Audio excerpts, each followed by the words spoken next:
மயிலாடுதுறையில் பேருந்தில் ஏறிய பெண்ணின் குழந்தையின் கழுத்தில் அணிவித்திருந்த தங்க சங்கிலியை பறித்துக் கொண்டு தப்பியோடிய இளைஞரை போலீசார் கைது செய்தனர். மயிலாடுதுறை மாவட்டம் சீர்காழி தாலுகா கொள்ளிடம் தைக்கால் கிராமத்தைச் சேர்ந்தவர் முகமது ஆசிப் மனைவி ரஹ்மத் நிஷா.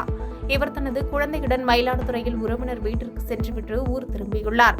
மயிலாடுதுறை காமராஜர் பேருந்து நிலையத்தில் சிதம்பரம் நோக்கி சென்ற தனியார் பேருந்தின் படிக்கட்டில் ஏறிய போது பேருந்தில் இருந்து கீழே இறங்கிய மர்ம நபர் ரஹ்மத் நிஷாவின் கைக்குழந்தையின் கழுத்தில் அணிவித்திருந்த ஒரு சவரன் தங்க சங்கிலியை பறித்துக் கொண்டு தப்பியோடினார்.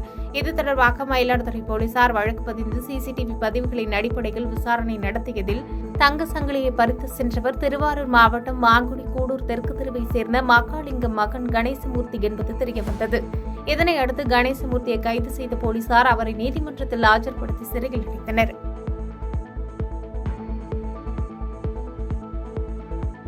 பாதகம் செய்பவரை கண்டால் நாம் பயங்கொள்ளலாகாது பாப்பா.